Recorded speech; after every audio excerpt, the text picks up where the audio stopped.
Boa noite, sou Caleb Barbosa e atuo como motorista de caminhão há mais de 20 anos. Minha principal responsabilidade é transportar cargas, principalmente de Brasília, para diversas cidades do Brasil. Em algumas ocasiões, minha rota inclui 3 cidades diferentes. Durante esses anos na estrada, tive inúmeras experiências, incluindo algumas com temas paranormais que às vezes chegavam a me assustar até o fim do dia. No entanto, gostaria de compartilhar com vocês uma história que considero a mais intensa que já vivenciei. Em outubro de 2005, fui contratada para transportar uma carga para Louisiana. A viagem de ida transcorreu sem problemas, sem nada fora do comum. No entanto, a volta seria diferente. Por razões logísticas, me foi atribuída uma nova carga e por isso precisaria fazer uma escala onde seria carregado novamente para a entrega. A entrega que eu seguia ligava 2 cidades e era por volta das 11 da noite quando eu estava na estrada. Depois de passar por uma pequena cidade no caminho, comecei a sentir um frio intenso vindo de fora do caminhão e decidi manter as janelas fechadas. Estava muito escuro na estrada sem nenhuma iluminação pública naquela seção da estrada. Não tinha cruzado com outros veículos e me sentia ainda mais isolado por não encontrar nenhum sinal de urbanização. Estava completamente sozinho, em pleno nada. A única companhia que eu tinha era o rádio da empresa e os faróis altos do meu caminhão. Enquanto seguia pela estrada, o sentimento de solidão dissipou-se quando avistei uma jovem correndo ao lado da estrada, a cerca de 100 metros de distância, na mesma direção que eu. Quando finalmente consegui iluminá-la com os faróis, ela se virou imediatamente em minha direção. Aparentava ter entre 17 a 20 anos. Estava bastante agitada e olhava para todos os lados. Ela se abraçava com os próprios braços, possivelmente para se proteger do frio que fazia. De imediato, pensei que ela pudesse precisar de ajuda. Talvez algo de ruim tivesse acontecido com ela. No entanto, também considerei a possibilidade de que fosse uma armadilha para me assaltar ou agredir, o que infelizmente é bastante comum nas estradas. Ponderando sobre a minha própria segurança, hesitei em seguir em frente. Contudo, logo me coloquei no lugar dos pais da jovem e considerei o quão grato seria se alguém ajudasse minha filha em uma situação semelhante. Desejando que tudo corresse bem, reduzi um pouco a velocidade e decidi ajudar. Honestamente, devo admitir que peguei a arma que sempre carrego comigo em minhas viagens e a coloquei em minhas pernas, esperando não ter que usá-la para me defender. Enquanto me aproximava, pude notar que a jovem aparentava ser tímida. Parei o caminhão ao lado dela e desliguei o motor. Então ela se aproximou com cautela e me perguntou: "Desculpe-me, boa noite. Você sabe se há um longo caminho ainda pela frente para chegar até Brasília?" Eu respondi que sim, que havia e que ela ainda tinha muito que andar ali sozinha. Ela concordou, mas parecia bastante preocupada com a estrada deserta e fria. Depois de dar uma olhada ao redor, percebi que ela estava realmente sozinha e decidi manter minha arma guardada. "Ei, garota", eu disse. "Eu estou indo para Brasília. Se quiser, eu posso te levar." "Não se preocupe, eu não tenho más intenções e lá fora você vai congelar." Depois que eu disse isso, ela deu uma rápida olhada no caminhão e notei que ela não estava pensando muito sobre isso e decidiu enfrentar. Ela entrou no caminhão e depois de algum tempo eu resolvi puxar conversa com ela e disse: "Meu nome é Alberto, qual o seu nome?" Ela respondeu que o nome dela era Jaqueline e agradeceu pela carona. Eu respondi que ela não precisava agradecer e que rapidamente chegaríamos a Brasília. Fiquei bastante intrigado para saber por que ela estava caminhando sozinha naquele lugar no meio do nada. Então resolvi perguntar para ela o que havia acontecido para ela estar ali sozinha na estrada. Ela hesitou em me responder, mas acabou contando a verdade. "Bem, eu fui a uma festa com alguns amigos em uma pequena cidade aqui por perto. Todos nós bebemos muito e infelizmente alguns dos meus amigos começaram a brigar com outros caras. Então eu decidi sair para evitar mais problemas", ela me disse. Então eu perguntei para ela se eles perceberam que ela havia saído. E ela disse que não, e que não havia falado nada porque não queria entrar no carro com eles já que estavam embriagados.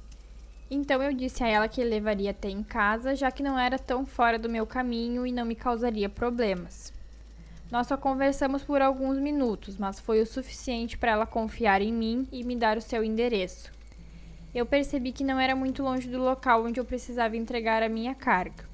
Enquanto dirigia, notei que ela estava tocando o estômago com uma mão e imaginei que ela deveria estar com fome. Estávamos chegando perto de um posto de gasolina e eu disse a ela que iria descer para pegar algo para comer. Aproveitei para oferecer algo a ela e perguntar o que ela gostaria de comer. Ela disse que poderia ser qualquer coisa, mas que ela iria ao banheiro enquanto eu buscasse a comida. Quando eu voltei com a comida, percebi que Jaqueline ainda não tinha chegado e comecei a ficar preocupado, já que ela tinha demorado bastante no banheiro.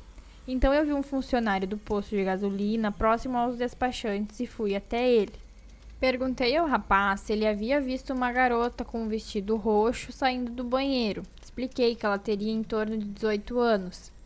Ele disse que viu sim e que ela havia saído do banheiro há um tempo, que ela tinha entrado em um carro prateado com vários meninos e que na verdade achava que eram amigos porque se cumprimentaram e tudo mais. Eu fiquei chocado ao ouvir isso e comecei a me perguntar o que teria acontecido com Jaqueline. Será que ela estava em perigo? Pensei que fosse sobre os amigos dela. Embora não gostasse da ideia de que eles estavam bêbados, como eu não tinha dito nada desde que deixei o posto de gasolina, fiquei com o que tinha comprado e continuei dirigindo. A estrada continuou escura e solitária enquanto eu continuava pensando na segurança daquela garota. Depois de ter conversado com ela, fiquei convencido de que ela era uma pessoa muito boa e não queria que nada de ruim acontecesse com ela. Após cerca de 40 minutos de viagem, finalmente cheguei ao meu destino, como indicado pelos meus empregadores. Como era de se esperar, eles ainda estavam misturando novas cargas para eu levar.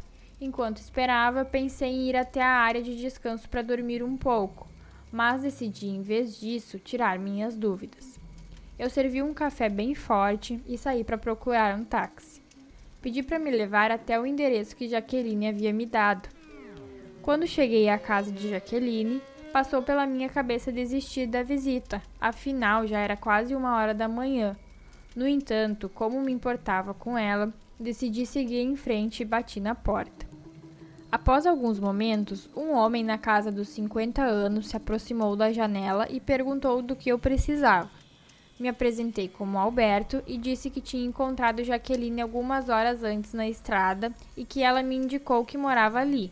Notei que o homem fez uma cara estranha quando falei isso, mas pedi para ele verificar se ela tinha chegado em segurança, já que eu havia me oferecido para trazê-la para casa. Ele parecia bastante consternado, mas acabou me convidando a entrar e disse que seria apenas um momento. Ele disse que seu nome era Afonso e que era sim o pai de Jaqueline e que era um prazer me conhecer, mas não sabia como contar a verdade. Nesse momento, o Sr. Afonso apontou para uma fotografia que estava pendurada no aparador. Estamos falando da mesma garota? Eu perguntei. Sim, senhor, é ela. Ela é a garota que você pegou na estrada, respondeu o Sr. Afonso. Mas ela ainda não chegou em casa, ele disse. Naquele momento, senti que estava prestes a entrar em uma conversa estranha. Aquilo parecia uma história de terror, onde um motorista de táxi leva uma mulher para casa e descobre que ela já estava morta. Comecei a sorrir bem nervoso, temendo que o Sr. Afonso iria dizer a seguir. Então o Sr. Afonso começou a me contar sobre sua filha, Jaqueline, que havia falecido em um acidente de carro há 3 anos. Ele agradeceu pela minha preocupação com ela e me mostrou algumas fotos dela e algumas velas em uma mesa. Eu fiquei chocado e meu estômago doeu com a notícia. Ele explicou que Jaqueline tinha ido a uma festa com alguns amigos e todos eles estavam embriagados quando o carro capotou e ninguém sobreviveu. Eu pedi desculpas por aquela situação e então ele me respondeu: Meu amigo, não há muito o que dizer, exceto um grande obrigado por se importar com ela. No entanto, por favor, não retorne. Caso você a veja novamente, por favor, denuncie. Você teve sorte, mas eu descobri que ela tem causado acidentes. Algumas pessoas foram afetadas e, infelizmente, 4 pessoas morreram e outros ficaram feridos após sofrer um acidente semelhante na estrada. Todos alegaram que Jaqueline estava com eles, mas quando os serviços de emergência chegaram, ela não foi encontrada. Eu fiquei sem palavras, sem saber o que responder quando ele me contou tudo aquilo. Eu agradeci pela atenção e enfatizei que nunca a pegaria se a encontrasse novamente na estrada, e falei que iria orar para que ela pudesse descansar em paz. Concordando, me retirei desejando uma boa noite a ele. Voltei para a base sabendo que minha remessa estava pronta e parti com uma nova carga. Embora tenha passado várias vezes naquela mesma estrada, nunca mais a encontrei novamente. Talvez o espírito de Jaqueline tenha finalmente encontrado a sua luz.